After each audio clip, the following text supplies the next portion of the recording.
tentar responder a pergunta, né? E quando eu vou usar a distribuição normal, né? Como que eu vou saber que a distribuição normal é um modelo razoável para os meus dados, né? A maior parte dos experimentos vão seguir a distribuição normal. Seguir a distribuição normal é muito importante, porque muitos dos testes mais avançados de estatísticas, eles requerem uma das hipóteses que a população siga uma distribuição normal. Então, eu tenho que tentar descobrir se a minha população eu posso supor que ela segue uma distribuição normal, se isso é razoável, tá? Existem várias formas de fazer esse teste da normalidade.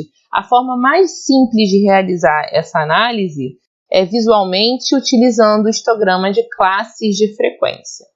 Então, eu vou construir um histograma tal qual a gente calculou lá no capítulo 1, lá no início do nosso curso. E se esse histograma ele parecer a forma da curva da densidade normal, então aceitamos a normalidade dos dados. Então, tá um exemplo aqui, tá vendo?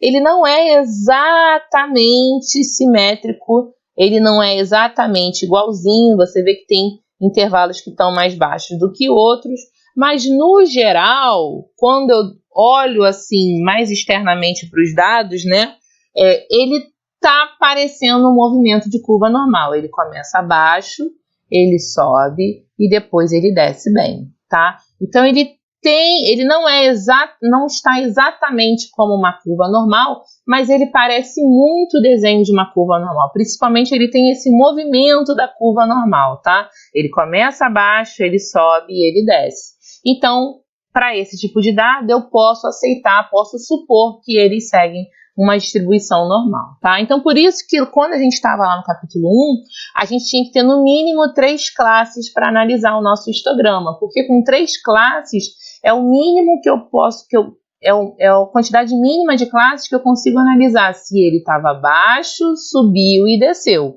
Com 2 classes eu não consigo ver movimento de baixo, sobe e desce. Só consigo ver ou linha reta, ou só subir, ou só descer.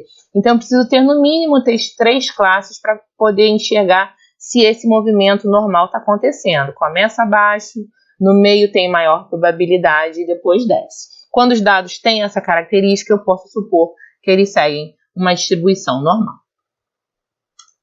Então, vamos ver um exemplo aqui. Vou pegar uma amostra acerca do tempo de vida de baterias usadas em computadores, em minutos. Então, eu tenho essa amostra de 10 tempos de vida de bateria, tá? Podemos considerar essa amostra normalmente distribuída. Então, eu não sei nada sobre essa amostra, mas quero saber se ela segue uma distribuição normal. Então, o primeiro passo é fazer um histograma desses dados, tá? Então, vou pegar lá, arrumei meus dados em ramos de folhas, verifiquei se existia outlier, não existe outlier, tá? Vi o número de classes, o número ideal de classes são 3 classes, calculei a amplitude dessas classes, fiz a minha classe de frequência, tá? E com isso desenhei o meu histograma. Agora eu vou verificar meu histograma. Meu histograma tem 3 classes, tá? A primeira e a segunda tem a mesma quantidade de dados, a última tem menos, mas eu não estou vendo o movimento de tá baixo, sobe e desce. As 2 primeiras classes estão iguais e depois ela cai.